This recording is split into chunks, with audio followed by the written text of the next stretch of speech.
Bismillahirrahmanirrahim. Assalamu alaikum, dear students. Today, our lecture is about discovery of protons, that is positive rays and their properties, and then discovery of neutron and its properties. So first, we will study about discovery of protons. तो जो protons जो थे वो Goldstein scientist Goldstein ने discover किए। उसने अपना experiment किया डिस्चार्ज ट्यूब में। डिस्चार्ज ट्यूब के बारे में मैं पहले भी आपको बता चुकी हूँ कि डिस्चार्ज ट्यूब जो है वो एवेक्यूएटेड ग्लास ट्यूब है, अ, जिसमें 2 इलेक्ट्रोड्स हैं। Positive electrode is known as anode and negative electrode is known as cathode. But इसमें उसने स्पेशल टाइप का कैथोड यूज किया, ऐसा कैथोड यूज किया जिसके दरमियान में होल्स थे। ठीक है, सेंटर में एक होल था। अब जब कैथोड और एनोड को हाई वोल्टेज बैटरी से जोड़ा गया, ठीक है, ये डिस्चार्ज ट्यूब है, एवेक्यूएटेड ग्लास ट्यूब है, इसमें 2 इलेक्ट्रोड्स हैं और देन इसके साथ वैक्यूम पंप अटैच है ताकि हम इसके अंदर प्रेशर एडजस्ट करें अपनी मर्जी के अकॉर्डिंग। जिस प्रेशर पे एक्सपेरिमेंट करना चाहें वो यहाँ पर एडजस्ट हो सकता है by removing gas from this discharge tube. अब जब एनोड और कैथोड को हाई वोल्टेज बैटरी से जोड़ा गया, तो फर्स्ट वन तो हम पढ़ चुके हैं कि यहाँ पर कैथोड रेज प्रोड्यूस होंगी जो कैथोड से एनोड की तरफ ट्रेवल करेंगी। लेकिन इसके साथ साथ देखा गया कि यहाँ पर कुछ रेज ऐसी थी जो कैथोड रेज के ऑपोजिट साइड पे मूव कर रही थी, और जब ये यहाँ से होल से गुजरी तो यहाँ पर इस डिस्चार्ज ट्यूब में जो सामने स्क्रीन थी वहां पर इन्होंने ग्लो प्रोड्यूस किया। तब इससे पता चला कि ऐसी रेज भी हैं जो कैथोड रेज से ऑपोजिट साइड पे मूव कर रही हैं, और चूंकि ये लाइंस में मूव कर रही हैं, थ्रू होल्स पास हो रही हैं, इसलिए इनको कैनाल रेज या फिर पॉजिटिव रेज का नाम दिया गया। और नेक्स्ट फिर फर्दर इनकी प्रॉपर्टीज स्टडी की गई। बट पहले हम इसकी रीजन पढ़ेंगे कि जो पॉजिटिव रेज हैं ये प्रोड्यूस कैसे हुई। ठीक है, यहाँ तक सिर्फ ये एक्सपेरिमेंट किया गया कि anode cathode cathode with holes लिया गया, और जब हाई वोल्टेज बैटरी से कैथोड एनोड को जोड़ा गया तो ये देखा गया कि कैथोड रेज तो प्रोड्यूस हो ही रही हैं जो कैथोड से एनोड की तरफ जा रही हैं, लेकिन कुछ रेज ऐसी हैं जो कैथोड रेज से ऑपोजिट साइड पे मूव कर रही हैं। अब कैसे पता चला कि ये रेस मूव कर रही है? क्योंकि जब ये यहाँ होल से पास हुई तो सामने वॉल पे इन्होंने ग्लो प्रोड्यूस किया डिस्चार्ज ट्यूब के अंदर। अब नेक्स्ट हम देखेंगे कि ये प्रोड्यूस कैसे हुई, पॉजिटिव रेस जो थी ये प्रोड्यूस कैसे हुई। अब जब कैथोड रे से हाई स्पीड जो कैथोड है वो एनोड की तरफ जा रहे हैं तो उनके रास्ते में जो भी गैस के एटम्स आएंगे, डिस्चार्ज ट्यूब में कुछ ना कुछ गैस प्रेजेंट है, तो कैथोड रेज के रास्ते में जो भी गैस के एटम्स आएंगे, कैथोड रेज जब उनसे स्ट्राइक करेंगी, ये हाई स्पीड इलेक्ट्रॉन्स हैं, जब उनसे स्ट्राइक करेंगी तो गैस एटम के वैलेंस शेल में जो भी इलेक्ट्रॉन्स होंगे वो उनको वहां से रिमूव कर देंगी अपनी स्पीड की वजह से, अपनी वेलोसिटी की वजह से। जब वो उनसे स्ट्राइक करेंगी तो एटम से इलेक्ट्रॉन्स को रिमूव कर देंगी। अब जब एटम से इलेक्ट्रॉन्स रिमूव हो जाएंगे, एक भी इलेक्ट्रॉन रिमूव होगा तो उस एटम पर पॉजिटिव चार्ज आ जाएगा। ठीक है, जब गैस एटम से इलेक्ट्रॉन रिमूव होगा तो उस पर पॉजिटिव चार्ज आ जाएगा। अब ये जो पॉजिटिवली चार्ज आयंस हैं ये कैथोड की तरफ मूव करेंगे। ठीक है, ये जो पॉजिटिवली चार्ज आयंस जो इलेक्ट्रॉन के एटम के साथ स्ट्राइक करने से प्रोड्यूस हुए हैं, ये कैथोड की तरफ मूव करेंगे, और यही पॉजिटिव रेज हैं। ठीक है, यही पॉजिटिव रेज हैं जो पॉजिटिव आयंस प्रोड्यूस हुए हैं by striking of high speed electrons which were coming from cathode with gas atoms। ठीक है, अब देखिए for example m is a gas atom. जब ये इलेक्ट्रॉन इस एटम के साथ स्ट्राइक करेगा तो ये इससे एक इलेक्ट्रॉन को रिमूव कर देगा, तो हमारे पास आ जाएगा m पॉजिटिव, यानी ये पॉजिटिवली चार्ज आयन है, और ये इलेक्ट्रॉन प्लस सेकंड इलेक्ट्रॉन तो वो बन जाएंगे 2 इलेक्ट्रॉन्स। तो अब आपको समझ आ गई होगी कि पॉजिटिव रेज कैसे प्रोड्यूस हुई, कि जब कैथोड से जो कैथोड रेज निकल रही हैं, कैथोड रेज क्या है, स्ट्रीम्स ऑफ इलेक्ट्रॉन्स हैं, वो जब डिस्चार्ज ट्यूब में मौजूद गैस के साथ स्ट्राइक करेंगी तो गैस के एटम के वैलेंस शेल में जो भी इलेक्ट्रॉन्स होंगे वो उनको वहां से रिमूव कर देंगी, जिसकी वजह से गैस एटम्स पे पॉजिटिव चार्ज आ जाएगा। अब पॉजिटिव चार्ज होने की वजह से ये गैस के एटम्स कैथोड की तरफ मूव करेंगे, और जो होल के पास जाएंगे वो होल से गुजरकर सामने वॉल पे ग्लो प्रोड्यूस करेंगे। अब नेक्स्ट इनकी प्रॉपर्टीज स्टडी की गई।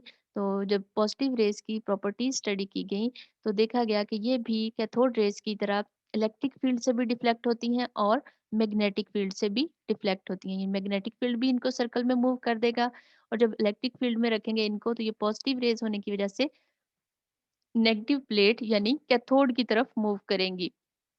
कैथोड रेज़ पॉजिटिव प्लेट की तरफ मूव कर रही थी, लेकिन ये पॉजिटिव हैं तो ये नेगेटिव प्लेट की तरफ मूव करेंगी।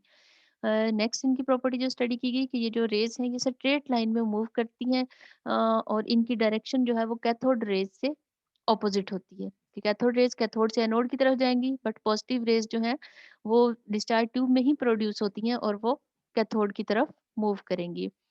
नेक्स्ट इनकी E/m value that is charge to mass ratio की वैल्यू डिटरमिन की गई। तो देखा गया कि इनकी जो E/m की वैल्यू है वो इलेक्ट्रॉन से स्मॉलर है और ये डिपेंड करती है कि हमने कौन-सी गैस डिस्चार्ज ट्यूब में ली है। इलेक्ट्रॉन्स के बारे में हमने देखा गया था कि किसी भी एक्सपेरिमेंट में कोई भी गैस ली गई हो, जब हमने E/m इलेक्ट्रॉन्स के लिए कैथोड रेज़ के लिए मेजर की गई थी, तो उसकी वैल्यू सेम थी, जिससे पता चला कि हर एटम में एक ही तरह के इलेक्ट्रॉन्स प्रेज़ेंट हैं। लेकिन जब पॉजिटिव रेज़ की E/m वैल्यू कैलकुलेट की गई, तो पता चला कि जब हम डिफरेंट गैसेज़ लेंगे डिस्चार्ज ट्यूब में, तो E/m की वैल्यू भी डिफरेंट होगी, क्योंकि जो डिफरेंट गैसेज़ के पॉजिटिव आयन्स होंगे, उनका मास भी डिफरेंट होगा। चार्ज बेशक सब पे +1 होगा, लेकिन उनका मास डिफरेंट होगा। तो अगर कोई लाइटर गैस होगी तो उसके लिए E/m की वैल्यू लार्ज होगी, लेकिन अगर कोई हैवी गैस होगी तो उसके लिए E/m की वैल्यू स्मॉल होगी। तो जब हम हाइड्रोजन गैस लेंगे डिस्चार्ज ट्यूब में, तब E/m की वैल्यू मैक्सिमम होगी। और जैसे क्योंकि हाइड्रोजन एटम का मास जो है पीरियोडिक टेबल में सबसे कम है, इसलिए जब डिस्चार्ज ट्यूब में हम हाइड्रोजन गैस लेंगे तो E/m की वैल्यू मैक्सिमम होगी। लेकिन जैसे-जैसे हम दूसरी गैसेज़ की तरफ जाएँगे, तो उनके मास नंबर ज़्यादा होने की वजह से उनकी E/m की वैल्यू डिक्रीज़ होती जाएगी। इसलिए जो पॉज़िटिव आयन्स हैं, इनकी E/m वैल्यू उस गैस पे डिपेंड करेगी जो भी डिस्चार्ज ट्यूब में ली गई होगी। अब ये जो हाइड्रोजन एटम से जो पॉजिटिव आयन बनेगा उसकी ई और एम वैल्यू फाइंड आउट की गई और उस हाइड्रोजन से जो एच पॉजिटिव बना उसको प्रोटॉन का नाम दिया गया, जो कि रदरफोर्ड ने उसके लिए सजेस्ट किया। और जो प्रोटॉन है उसका मास बच्चों इलेक्ट्रॉन से 1836 टाइम्स हैवियर है। कि प्रोटॉन का मास इलेक्ट्रॉन से 1836 टाइम्स हैवियर है। तो ये हमने पॉजिटिव रेज़ की प्रॉपर्टीज़ पढ़ी कि वो कैथोड रेज़ की तरह इलेक्ट्रिक और मैग्नेटिक फील्ड दोनों से डिफ्लेक्ट होती हैं। नंबर सेकंड प्रॉपर्टी भी उनकी जस्ट लाइक कैथोड रेज़ है कि वो स्ट्रेट लाइन में मूव करती हैं, जस्ट उनकी डायरेक्शन कैथोड रेज़ से ऑपोज़िट होती है। और नेक्स्ट अगर ज़िंक सल्फाइड प्लेट पे उनको डाला जाए तो वो वहाँ पे ग्लो प्रोड्यूस करती हैं। Next E over M value इनकी डिफरेंट है इलेक्ट्रॉन से, क्योंकि इलेक्ट्रॉन्स हर गैस में सेम होंगे, उनकी ई ओवर एम वैल्यू भी सेम होगी। बट पॉजिटिव रेज़ की अगर हम E over M value find out करेंगे तो वो डिपेंड करती है कि हमने कौन-सी गैस ली है डिस्चार्ज ट्यूब में, उसके अकॉर्डिंग उसकी ई ओवर एम की वैल्यू होगी। Now next is discovery of neutrons. अब जो प्रोटॉन और इलेक्ट्रॉन तो डिस्कवर हो गए 1886 में, और जो उनकी प्रॉपर्टीज थी वो 1895 तक डिटरमिन कर ली गई। यानी ये जो आपने प्रॉपर्टीज पढ़ी हैं, कहने में जस्ट ये 4 प्रॉपर्टीज हैं, तो ये 4 प्रॉपर्टीज को भी डिस्कवर करने में 9 इयर्स लगे। 9 इयर्स में डिफरेंट साइंटिस्ट डिफरेंट जगहों पे डिफरेंट टाइम्स में एक्सपेरिमेंट्स कर रहे थे, और उन सब को के कंक्लूजन्स के बाद ये प्रॉपर्टीज पॉजिटिव रेज की डिफाइन की गई। अब 9 इयर्स तक सिर्फ प्रोटॉन और इलेक्ट्रॉन डिस्कवर हुए थे, जबकि इसके बाद भी 1932 तक भी यही समझा जाता रहा कि एटम में जस्ट ये 2 पार्टिकल्स हैं, इलेक्ट्रॉन और प्रोटॉन, ठीक है? जस्ट 2 पार्टिकल्स हैं, 1932 तक यही समझा जाता रहा। 1920 में रदरफोर्ड ने जस्ट प्रेडिक्ट किया था कि कोई और भी पार्टिकल है, ऐसा पार्टिकल है जो कि न्यूट्रल है, वो भी न्यूक्लियस में प्रेज़ेंट है, क्योंकि अगर कोई ऐसा पार्टिकल नहीं है तो हम एटम्स के मैसेज को एक्सप्लेन नहीं कर सकते, ठीक है? एटम के मास जो है, क्योंकि अब तो हमें पता है कि mass number is equal to number of protons plus number of neutrons. लेकिन जब न्यूट्रॉन डिस्कवर नहीं हुआ था, सिर्फ इलेक्ट्रॉन और प्रोटॉन्स डिस्कवर्ड थे, तो रदरफोर्ड ने प्रेडिक्ट किया 1920 में कि कोई एक थर्ड पार्टिकल भी है और वो न्यूट्रल है, क्योंकि प्रोटॉन इलेक्ट्रॉन तो एक दूसरे के चार्ज को बैलेंस कर रहे हैं। जो थर्ड पार्टिकल है वो न्यूट्रल है और वो न्यूक्लियस में प्रेजेंट है, और उसकी वजह से हम एटम्स के मैसेज को एक्सप्लेन कर सकते हैं। तो नेक्स्ट फिर बच्चों चैडविक ने डिस्कवर किया इन 1932, न्यूट्रॉन डिस्कवर किया और इस डिस्कवरी पे उसको नोबेल प्राइज इन फिजिक्स दिया गया इन 1935 में। यानी ये बहुत बड़ी डिस्कवरी थी कि सारे साइंटिस्ट इस बात को मान के बैठे हुए थे कि एटम में सिर्फ इलेक्ट्रॉन और प्रोटॉन है। तो कितने इयर्स तक देखें, 1886 से लेकर 1932 तक ये दो ही पार्टिकल्स थे। तो 1932 में फिर चैडविक ने जब थर्ड पार्टिकल डिस्कवर किया तो इस डिस्कवरी पे उसको नोबेल प्राइज दिया गया। अब हम नेक्स्ट डिस्कवरी देखेंगे कि उसने न्यूट्रॉन को कैसे डिस्कवर किया गया। अब उसके एक्सपेरिमेंट ये था कि उसने एक रेडियो एक्टिव मटेरियल लिया पोलोनियम, यहाँ पर पोलोनियम रखा गया, उसकी साइड पे है बच्चों ये लेड ब्लॉक, ठीक है, ये है लेड ब्लॉक। लेड ब्लॉक क्यों यूज किया गया? क्योंकि जो प्लोनियम है वो रेडियो एक्टिव है, उससे हर वक्त हर डायरेक्शन में रेडियो एक्टिव रेज निकल रही हैं, इसलिए साइड पे लेड ब्लॉक रख दिया गया ताकि वो उन रेज को यहीं पे एब्जॉर्ब रखे, यहाँ से बाहर ना आने दे सेफ्टी के लिए। और किसी एक डायरेक्शन में सिर्फ उसको ओपन रखा गया जहाँ से एक्सपेरिमेंट करना था, उन रेडियो एक्टिव रेज को किसी और मटेरियल पे फॉल करना था। अब पोलोनियम से निकल रही थी अल्फा रेज। अल्फा रेज क्या है? Helium nuclei. हीलियम न्यूक्लियाई यानी हीलियम पार्टिकल्स हैं, लेकिन हीलियम एटम के शेल से दो इलेक्ट्रॉन्स जो हैं वो रिमूव कर दिए गए हैं, ठीक है। हीलियम में टू ही इलेक्ट्रॉन्स होते हैं, वो दोनों इलेक्ट्रॉन्स अगर ना हो तो पीछे बचता है helium plus two yne, helium plus two yne, और उसको हम कहते हैं अल्फा पार्टिकल, ठीक है। तो पोलोनियम एक रेडियो एक्टिव मटेरियल है, उससे अल्फा पार्टिकल्स खुद ब खुद एमिट होते हैं। जितने भी रेडियो एक्टिव मटेरियल्स हैं उनमें से किसी alpha beta gamma particles remove होते हैं। तो यहाँ पोलोनियम पर एक्सपेरिमेंट से पता था कि इससे अल्फा पार्टिकल्स निकल रहे हैं। तो इन अल्फा पार्टिकल्स को बम्बार्ड किया गया ऑन बेरिलियम।